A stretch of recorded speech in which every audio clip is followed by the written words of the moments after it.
देखो इस पूरे प्रोसेस में क्या किया है, हमने कहा कि ये आर वेक्टर है, ये कोई भी दो वेक्टर के एडिशन के फॉर्म में लिखा जा सकता है। ठीक है, आर वेक्टर ये कोई भी दो वेक्टर के एडिशन के फॉर्म में लिखा जा सकता है। ठीक है, तो फिर अभी हम उल्टा कहना शुरू करें क्या, कि हर वेक्टर ये दो वेक्टर के एडिशन के बना है। हर वेक्टर ये दो वेक्टर्स के एडिशन से बना है।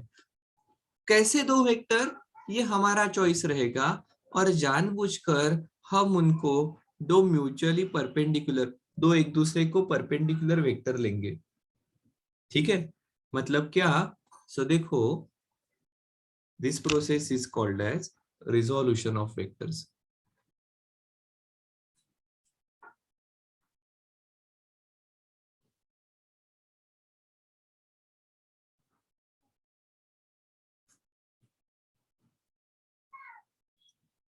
हमारा कहना है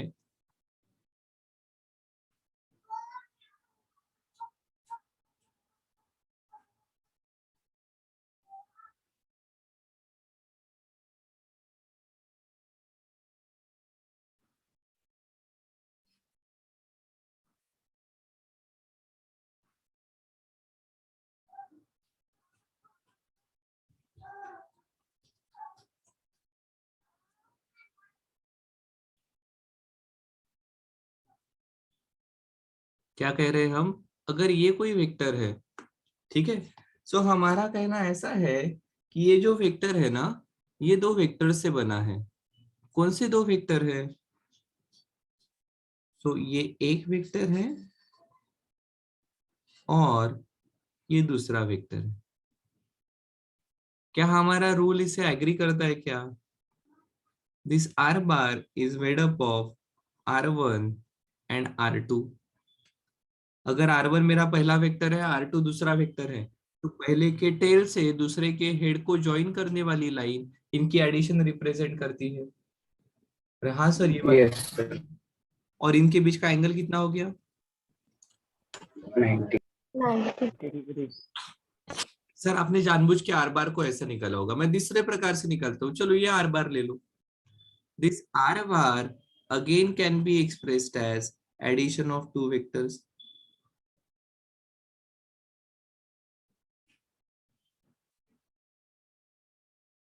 क्या सही है, यस सर।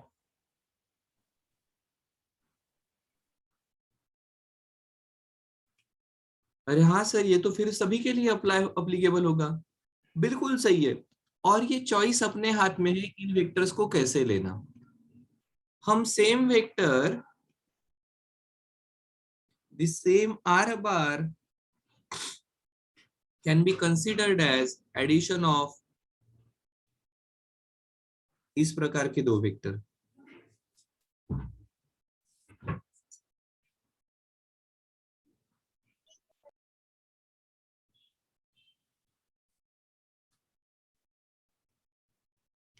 सही है, एक सेकंड ना।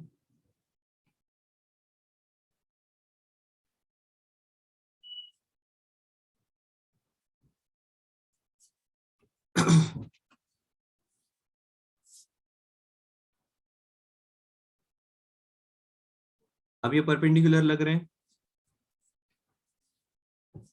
हाँ सर अब ये परपेंडिकुलर लग रहे हैं। सो देखो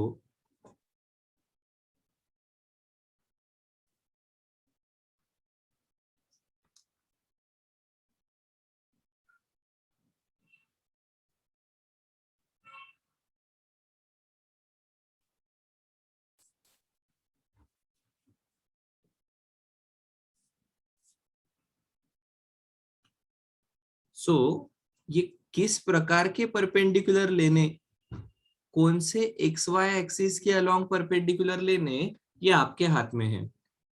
आप इसे आर बार को इस R1 एंड इस R2 की एडिशन भी लिख सकते हो, इस आर बार को आप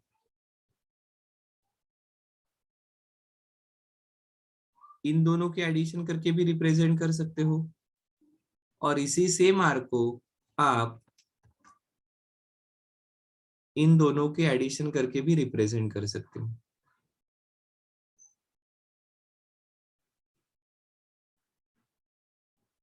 चलेगा क्या? Yes sir. सो देखो, यस सर। कौन से डायरेक्शन में वेक्टर लेना, ये पूरा का पूरा आप में, आपके हाथ में है। बट हमें ये सभी वेज में है, हम ये बताने की कोशिश कर रहे हैं कि a vector can be considered as addition of two mutually perpendicular vectors. इसका बहुत बड़ा फायदा हमें वेक्टर के एडिशन एंड सब्सट्रैक्शन में होगा। हम क्या करेंगे, देखो, अगर हम ये इस प्रकार के horizontal and vertical vector consider कर रहे हैं, तो हम एक वेक्टर को कहेंगे एक्स डायरेक्शन का वेक्टर, एक वेक्टर को करेंगे वाई डायरेक्शन का वेक्टर। और इस प्रकार से आप एक वेक्टर को दो वेक्टर की एडिशन, जो हमेशा एक एक्स डायरेक्शन में रहेगा एक वाई डायरेक्शन में रहेगा, इस प्रकार से लिख सकते हो। सर नहीं समझ में आया, बताता हूँ। इतना पार्ट ध्यान में आया? A vector can be considered as addition of two mutually perpendicular vector, where ये अपनी चॉइस रहेगी कि कौन से डायरेक्शन में ये वेक्टर्स लेने हैं। ठीक है, यस सर। आप आराम से ले सकते हो। सो अब देखो, हमें अगर इस प्रकार से दो वेक्टर की एडिशन करनी है, ए बार एंड बी बार, सो हम क्या करेंगे, इस ए बार एंड बी बार को एक्स डायरेक्शन का कोई वेक्टर एंड वाई डायरेक्शन का कोई वेक्टर, इनके एडिशन के फॉर्म में रिप्रेजेंट करेंगे। क्या सही है? Yes sir. सो ये एक्स डायरेक्शन में है ना, मैं इसको ए एक्स बार कहता हूँ, इसको ए वाई बार कहता हूँ, इसे बी एक्स कहता हूँ, इसे बी वाई कहता हूँ। So I can write A bar as A X bar plus A Y bar, B bar as B X bar plus B Y bar. और फिर आपको अगर ए बार प्लस बी बार करना है तो आपका काम आसान हो जाएगा। आप सिंपली लिखोगे ए बार मतलब A X plus A Y है, बी बार मतलब B X plus B Y है। अब आपको पता है सेम डायरेक्शन के वेक्टर्स को आप ऐड कर सकते हो, बचपन में भी किया है। सेम डायरेक्शन के फोर्सेस की एडिशन होती है, अपोजिट डायरेक्शन के फोर्सेस सब्सट्रैक्ट होते हैं। सो ये आ जाएगा ए plus B X plus A Y plus B Y. अब इनकी एडिशन करना आपके लिए बहुत आसान है, कर पाओगे ना?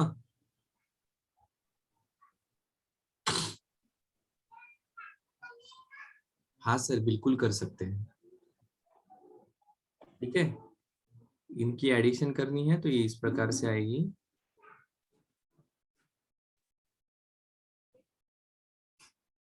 देखो एडिशन कैसे कर रहा हूं मैं, इसको पहला कहा, इसको दूसरा कहा, तो पहले से टेल से दूसरे के हेड तक ज्वाइन करने वाली लाइन उनकी एडिशन रिप्रेजेंट करती है। यही हम पहले भी करते थे। दोनों को, दोनों सेम डायरेक्शन में ऐड करने हैं, डायरेक्टली उनको ऐड कर दो। यहाँ पर देखो, ये बड़े को एक नंबर कहा, छोटे वेक्टर को दो कहा, तो पहले के टेल से दूसरे के हेड तक वाली लाइन उनकी एडिशन रिप्रेजेंट करती है। ये दो वेक्टर्स ऐसे हैं, तो इन दोनों की एडिशन मतलब ये रिजल्टेंट आएगा इस प्रकार से। देखो क्या ये रिजल्टेंट सही में इस प्रकार से आता है क्या, तो देखो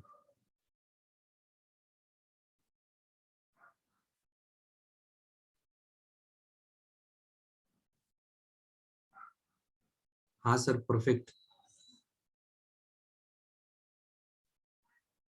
सो इनको सेपरेटली ऐड करके जो रिजल्टेंट आया है, वही रिजल्टेंट ए बार और बी बार को ऐड करके आ रहा है। Is it clear?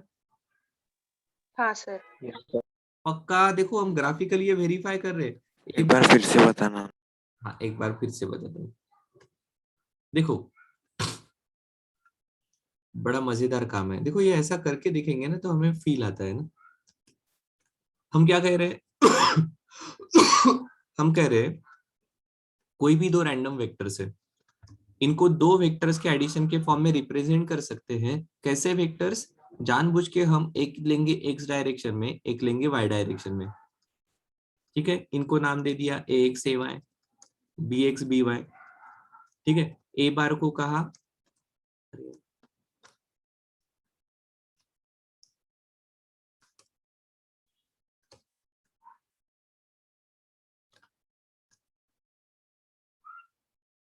हाँ, ए बार को हमने कहा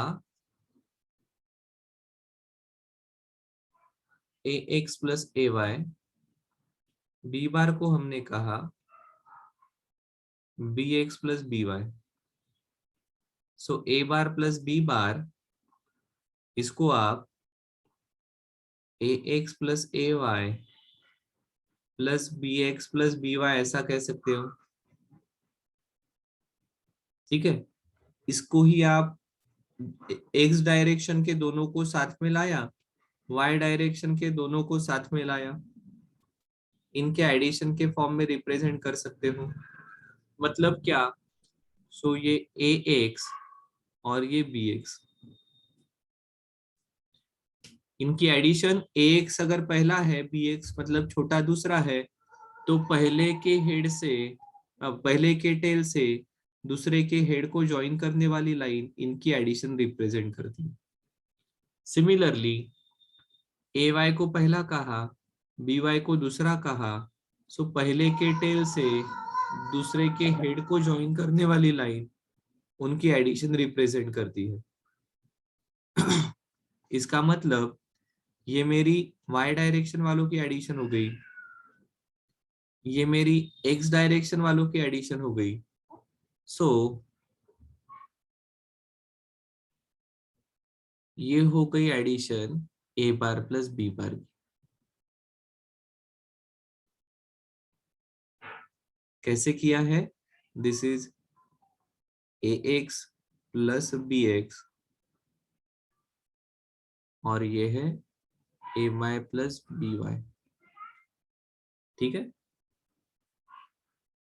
अब मैं वैसे ही हमारी जो ट्रायंगल मेथड है उनसे ए बार और बी बार की डायरेक्ट एडिशन करके देखता हूँ। पहले के टेल से दूसरे के हेड को ज्वाइन करने वाली line, and you will observe sir ये बिल्कुल एग्जैक्टली एक दूसरे को मैच कर रहे हैं।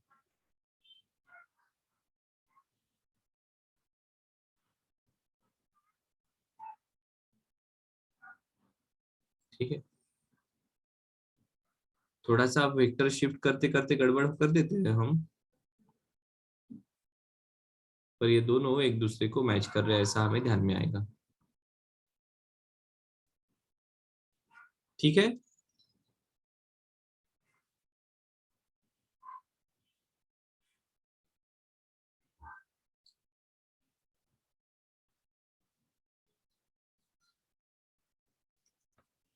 हाँ। सो A bar plus B bar, इसको आप X direction and Y direction में रिजॉल्व करके कैसे परपेंडिकुलर टू ईच अदर उनके एडिशन के फॉर्म में इनका रिजल्टेंट आराम से निकाल सकते हो। ये इसका फायदा ये है कि ये वाला पार्ट बहुत आसान रहेगा। फिर देखो हम आगे जाकर कहते हैं, जैसे हमने यूनिट वेक्टर्स कहा था, क्या कहा था unit vectors?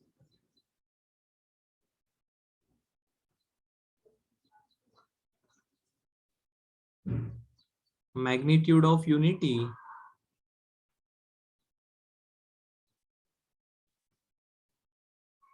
in given direction or in the direction of parent vector।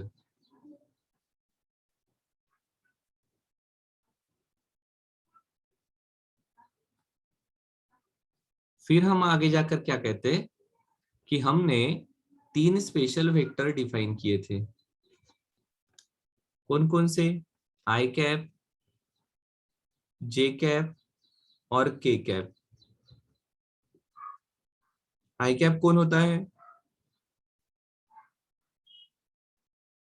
Unit vector in X.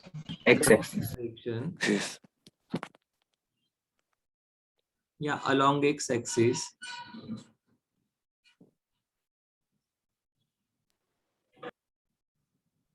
j cap is unit vector in y Unit vector along y-axis.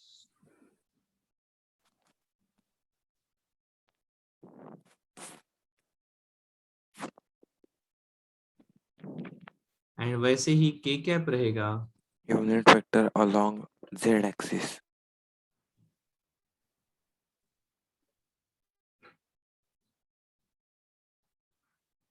देखो इनका फायदा ऐसा होगा, अगर ये मेरा कोई r वेक्टर है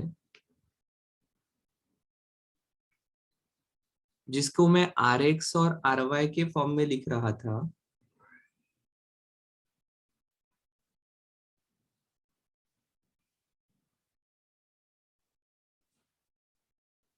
इसको मैं तुरंत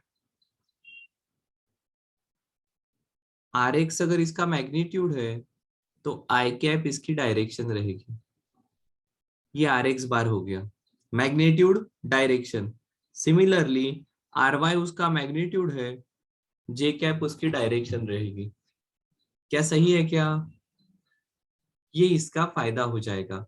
सो आप तुरंत उस वेक्टर का मैग्नीट्यूड क्या है और डायरेक्शन कौन सी है ये बता पाओगे। Not only that, I can right r bar equal to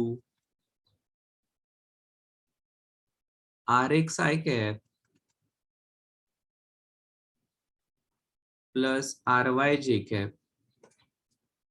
इतना ही नहीं, थोड़ा सा सोचो, क्या ये ट्रायंगल है 90 डिग्री का?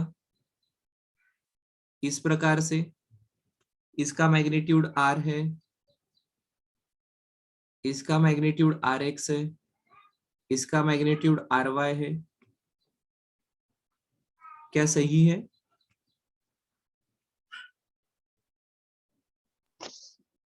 अगर मैं इसको थीटा मानता हूं तो can I right value of sine theta here? Sine theta की वैल्यू क्या होगी यहाँ पर?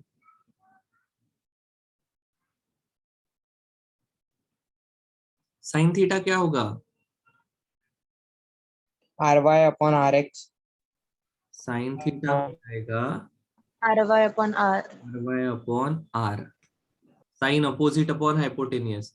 इसका मतलब क्या R Y equal to R sine theta होगा? Similarly cos Yes, sir. Theta की वैल्यू क्या होगी?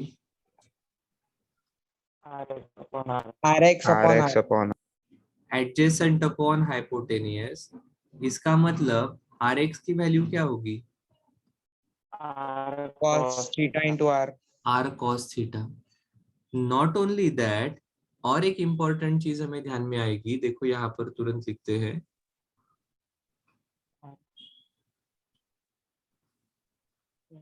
थीटा की वैल्यू हम निकाल पाएंगे क्या?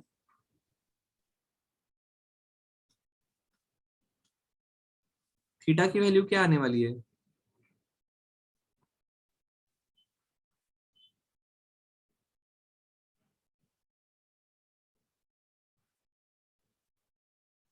आप लिखोगे, देखो tan theta equal to tan opposite upon adjacent RY upon RX. ry upon R X. Therefore theta equal to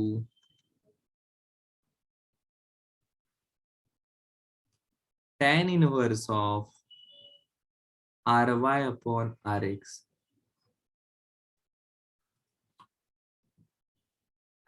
इतना ही नहीं, क्या आप मुझे r की वैल्यू बता सकते हो?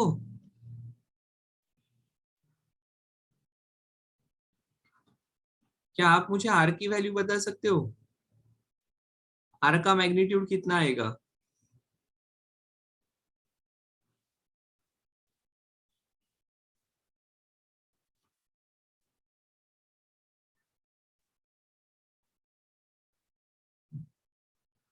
बता सकते हो क्या?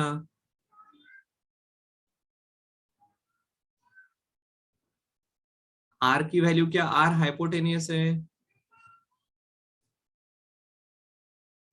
RX square plus RY square. बहुत बढ़िया, you can write R square equal to R X RX square. Plus R Y square, therefore R equal to under root R X square plus R Y square. यहां से क्या पता चला, देखो अगर आपको आर और थीटा की वैल्यू पता है, अगर आपको आर एंड थीटा पता है, तो क्या आप आर एक्स की वैल्यू निकाल सकते हो? हाँ सर, आर और थीटा पता है तो आर एक्स की वैल्यू आ जाएगी, आ जाएगी ना। क्या आप आर वाई की वैल्यू बता सकते हो? Yes, हाँ sir. सर। सो हाँ, sir. अगर आपको आर और थीटा पता है, तो आप ये वेक्टर कौन से दो वेक्टर से जो एक दूसरे को परपेंडिकुलर है उससे बना है आराम से निकाल सकते हो। देखो क्या कहा, अगर आपको if we have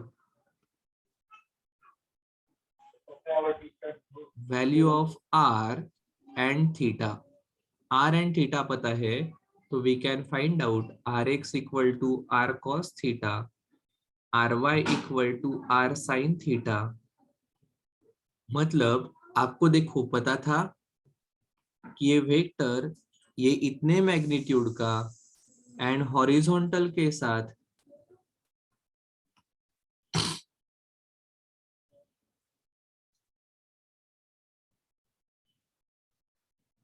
हॉरिजॉन्टल के साथ थीटा एंगल बनाकर बना है। ठीक है, तो हमने क्या किया, आर एक्स निकाल लिया। अब आर एक्स ये मैग्नीट्यूड रहेगा, डायरेक्शन रहेगी एक्स डायरेक्शन में, आर वाई ये मैग्नीट्यूड रहेगा, डायरेक्शन रहेगी इन द वाई डायरेक्शन। सो आपने बता दिया कि यार ये वेक्टर आर बार है ना, ये R X I cap and R Y J cap इससे बना है। ठीक है, सो आपको ये वेक्टर कौन से दो वेक्टर से बना है ये आप निकाल पाओगे। ठीक है, अगर आपके पास इस प्रकार से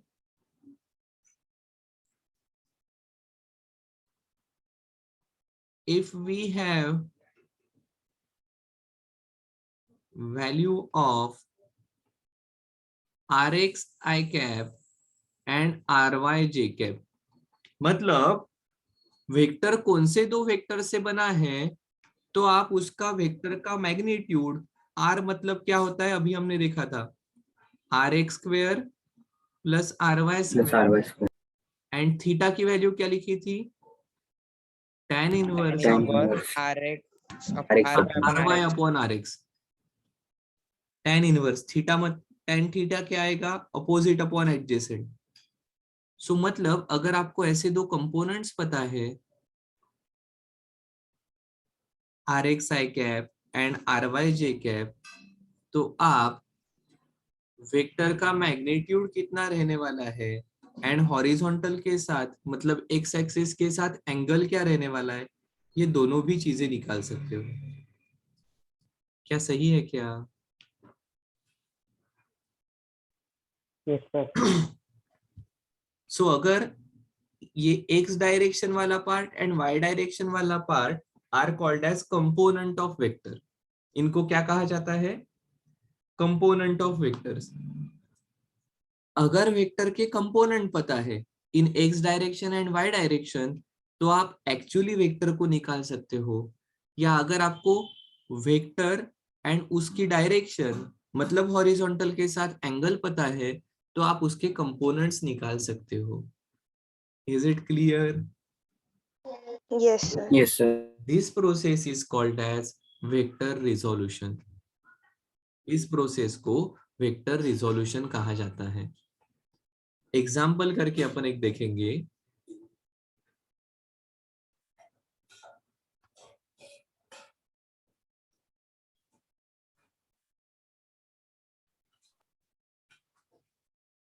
सर मागची स्लाइड दाखवा ना. हो,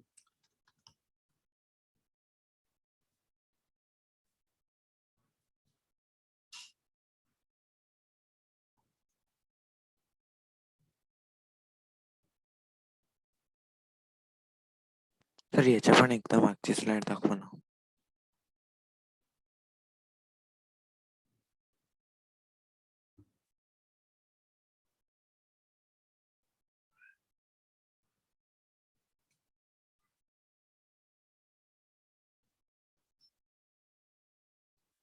मैं एंड में सभी स्लाइड दिखाऊंगा, डोंट वरी. चलो देखो, आपको क्या कहा, find component of vector along x direction या along x axis and along y axis if its magnitude is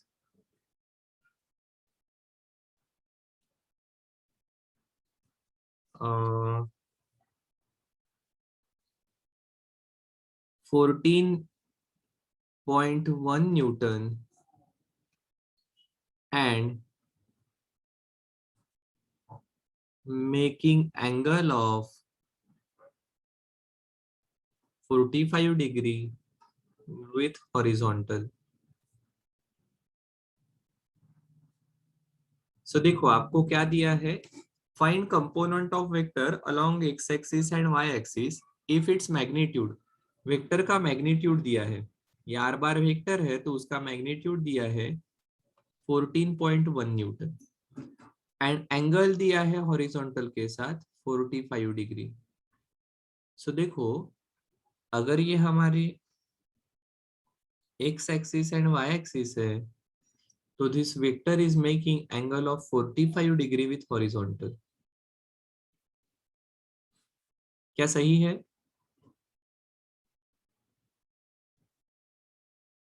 और इसका मैग्नीट्यूड दिया है. सो आपको पता है इसके कंपोनेंट क्या आएंगे, आर वेक्टर पता है, एंगल थीटा पता है, उसके कंपोनेंट क्या आएंगे, R X R Y, R cos theta R sine theta, निकाल लो. R X equal to R cos theta मतलब 14.1 इंटू कॉस थीटा की वैल्यू 1/2. कॉस 45, कॉस 45 कितना आता है, 1/, 1/√. कितनी आ जाएगी ये वैल्यू, √2 की value 1.41.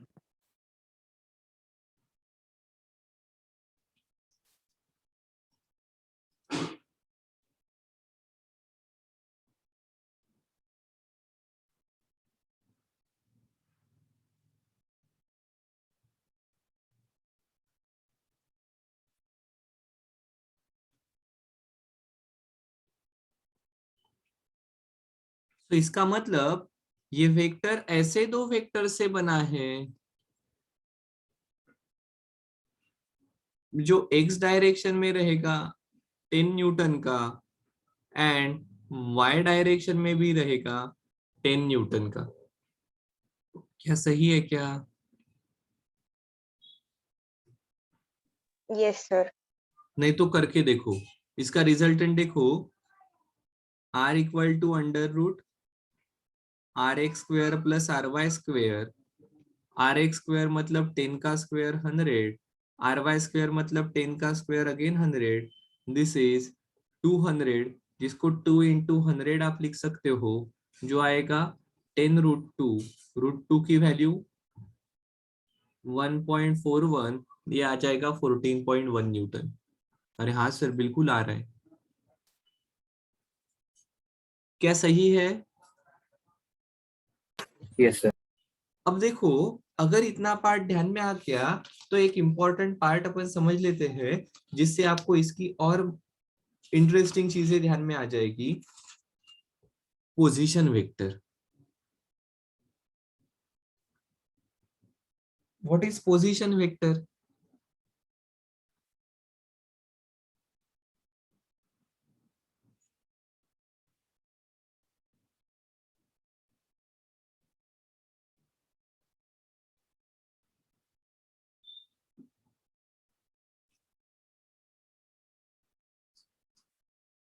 the vector representing position of a particle या of a point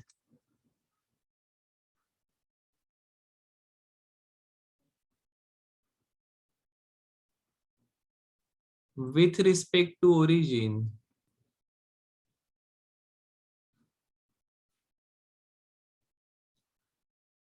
is called as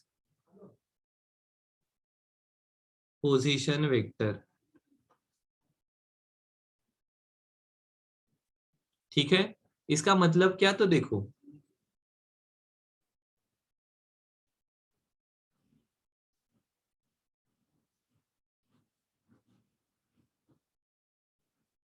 ये हमारी कोई कोऑर्डिनेट सिस्टम है और ये कोई पॉइंट है मेरा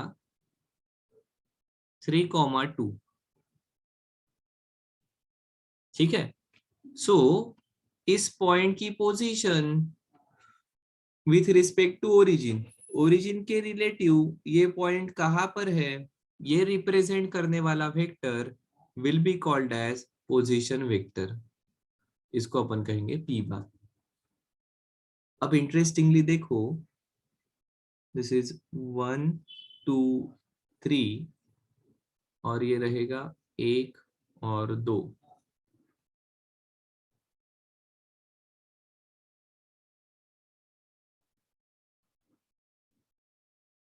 ठीक है, ये हो गया पॉइंट पी.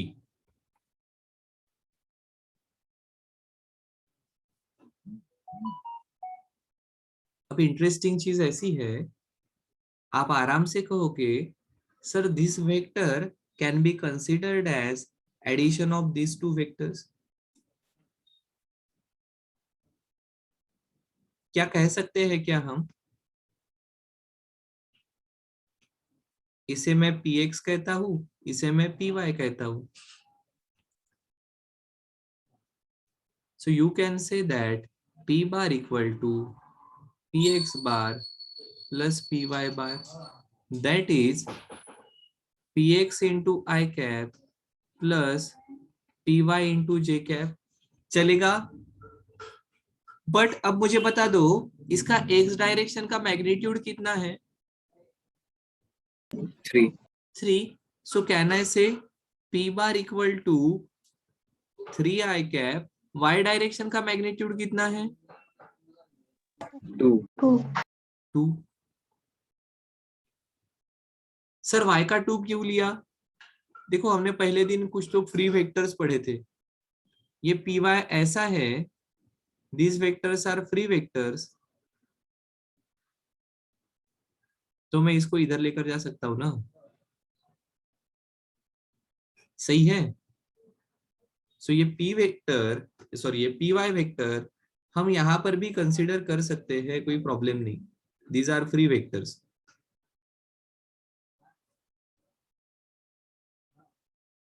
चलेगा क्या, हाँ सर बिल्कुल चलेगा, these are free vectors.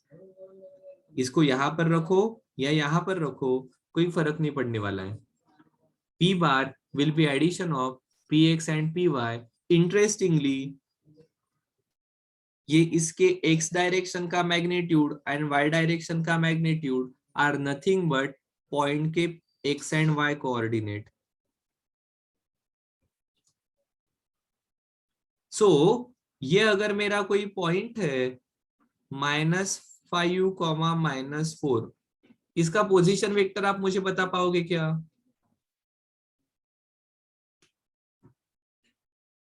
Point q, P bar is equals to q bar equal to -5 u I cap I cap plus -4 I cap.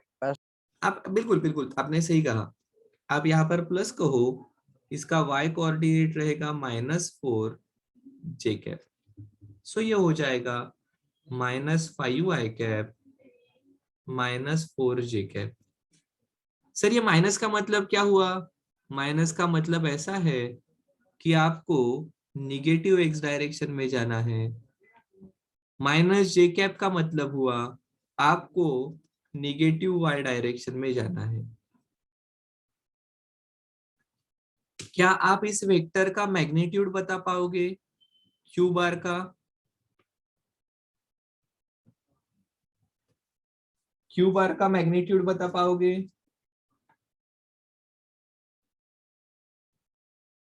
ये 90 डिग्री है।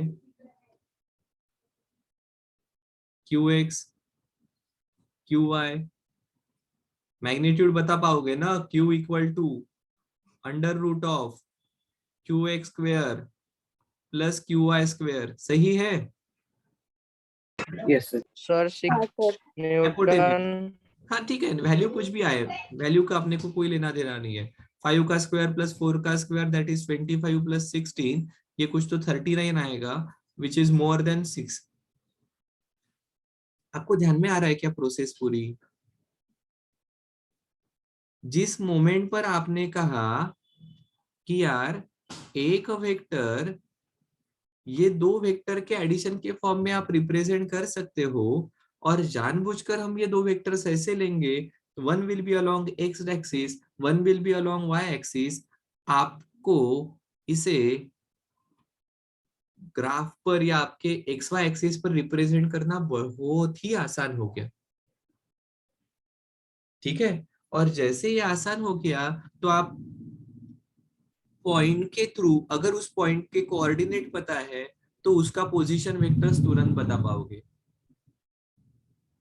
और आपको ध्यान में आया या नहीं आया मुझे पता नहीं, हम ग्राफिकल मेथड से अलजेब्रा की तरफ जा रहे हैं। अब आपको पी बार प्लस क्यू बार करना है तो